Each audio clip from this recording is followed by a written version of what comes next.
নমস্কার বন্ধুরা, সবাই কেমন আছো? রত্নাস বিডি ফুড কুকিং চ্যানেলের পক্ষ থেকে সবাইকে আন্তরিক শুভেচ্ছা ও স্বাগত। আশা করি সবাই ভালো আছো, সুস্থ আছো। যারা আমার নতুন ভিউয়ার্স আছো তাদেরকে অসংখ্য ধন্যবাদ। তাদেরকে চ্যানেলটি সাবস্ক্রাইব করে সাথে থাকার অনুরোধ রইল। আর যারা চ্যানেলটি সাবস্ক্রাইব করেছো, আমার অটোমেটিক আগের বন্ধুরা আছো, তাদেরকেও অনেক অনেক শুভেচ্ছা, ভালোবাসা এবং ধন্যবাদ রইল। আজকে নতুন আরেকটা ভিডিও শুরু করছি। গতকাল ছিল শুক্রবারের সকালের বাজার থেকে মাছ নিয়ে এসেছিল, দেশি কই মাছ। এগুলো আমার মনে হয় বৃষ্টির উজানো মাছ। আর এই মাছগুলোয় পেটে ডিম ছিল আর লেজগুলো ছিল একদম চিকন চিকন। মনেই হচ্ছে বৈশাখের মাছ। এই বৈশাখের মাছ খেতে খুব একটা ভালো লাগে না, বেশি বেশি এই লালতে থাকে।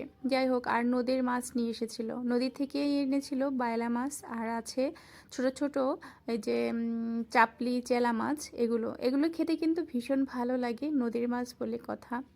যাই হোক, মাছগুলো আগে প্রথমে কেটে বেছে নিচ্ছি। আর আজকে আমি আমার বরকেও ছাড় দেই নাই। আজকে অনেকগুলো মাছ নিয়ে আসছে, তার সাথে নিয়ে আসছে শাক। তাহলে আমি এতগুলো কাজ কিভাবে করব? পাশের রুমের দিদিকেও হায়ারে নিয়েছি মাছ কাটার জন্য, আর তাকে বসিয়ে দিয়েছিলাম শাক বাছতে। সবাই মিলে হাতে হাতে কাজগুলো করে নিচ্ছি। শুক্রবার সত্যি কাজের এত চাপ থাকে, সময় পাই না কখন কোনটা করব। তার মধ্যে সকালে আবার এসেছিল গানের স্টুডেন্ট, তাকেও 1.5 ঘন্টা সময় দিয়েছি। তারপরে মাছ কেটে বেছে ধুয়ে রান্নাঘর পরিষ্কার করে রান্না করতে চলে এসেছি। এসে প্রথমে আজকে এই যে কই মাছ কেটেছিলাম, সেই কই মাছের আজকে তেল ঝাল রান্না করব। প্রথমে লবণ হলুদ দিয়ে ভালো করে সর্ষের তেল দিয়ে মাছগুলো মাখিয়ে রেখেছি কিছুক্ষণ। তারপরে কড়াইতে জিরা ফোড়ন করে নিয়েছি। আর এখানে বেটে নিয়েছিলাম পেঁয়াজ, রসুন, শুকনো লঙ্কা, আদা একসাথে বেটে নিয়েছি। দিয়ে দিলাম এগুলো তেলের মধ্যে। মশলাটা ভালো করে একটু কষিয়ে তার মধ্যে দিয়ে দিলাম হলুদ গুঁড়ো। কিছুক্ষণ নেড়েচেড়ে আবার এর মধ্যে দিয়ে দিচ্ছি মরিচের গুঁড়ো। সব গুঁড়ো টুড়ো দিয়ে এবার ভালো করে মশলাগুলো কষিয়ে নিতে হবে। এবার হালকা একটু জল দিয়ে নিচ্ছি। একটু জল দিয়ে নিয়ে মশলা কষালে কি হয় জানো, মশলাটা পুড়ে যায় না, কালারটাও বেশ ভালো হয়। আর দিয়ে দিলাম স্বাদ মতো লবণ। এবারে দিয়ে দিব সর্ষে পোস্ত বাটা আর কাঁচা লঙ্কা বাটা। এগুলো দিয়ে আরও কিছুক্ষণ কষিয়ে নিচ্ছি। সর্ষে পোস্ত দিয়ে বেশি কষানোর দরকার নেই, তাহলে তিতো হতে পারে। তারপরে আমি এই যে কষানো মশলার মধ্যে দিয়ে দিচ্ছি মেখে রাখা কই মাছগুলো। আজকে কই মাছ কিন্তু ভেজে রান্না করব না, আজকে এভাবে কাঁচা কাঁচা কই মাছই রান্না করব। এরপরে আমি চামচটা দিয়ে ভালো করে মাছগুলি উল্টে পাল্টে মশলাটা ভালো করে মিশিয়ে ঢাকনা দিয়ে কিছুক্ষণ ঢেকে কষিয়ে নিব।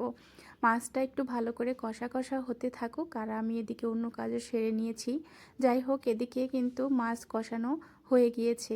তো এখন আমি এই যে মাছগুলো তুলে নেব, মানে মাছগুলোতে জল দিয়ে দেব। দেখো মাছের গা থেকে তেল ছেড়ে আসছে। হালকা আর একটু নাড়াচাড়া করে নিচ্ছি যাতে মাছটা এপাশ ওপাশ ফিরে যায় সুন্দর মতো। মশলা কষানো কমপ্লিট, মাছও কষানো কমপ্লিট।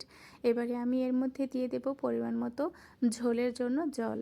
খুব একটা বেশি ঝোল হবে না, একদম একটু ঘন ঘন গাঢ় গাঢ় হবে, তার জন্য আমি অল্প পরিমাণে জল দিয়েছিলাম। দিয়ে এবারে আরও কিছুক্ষণ ঢেকে রান্না করে নিচ্ছি। জলের ভাগটা একটু কম দেখাচ্ছিল, তাই আর একটু জল অ্যাড করেছিলাম। লাস্টের দিকে আমি এখানে ভেজে রাখা জিরার গুঁড়ো দিয়ে দিলাম। দিয়ে আরও কিছুক্ষণ ঢেকে রান্না করে নিতে হবে যাতে ঝোলটা আর একটু টেনে যায়। তো বন্ধুরা, কিছুক্ষণ ঢেকে এই যে আজকে রান্না করে নিলাম কই মাছের তেল ঝাল। তোমাদের রান্নাটা কেমন লাগলো অবশ্যই কিন্তু কমেন্ট করে জানিও। আর চ্যানেলটি সাবস্ক্রাইব করে সাথে থেকো। সবাইকে ধন্যবাদ, টাটা।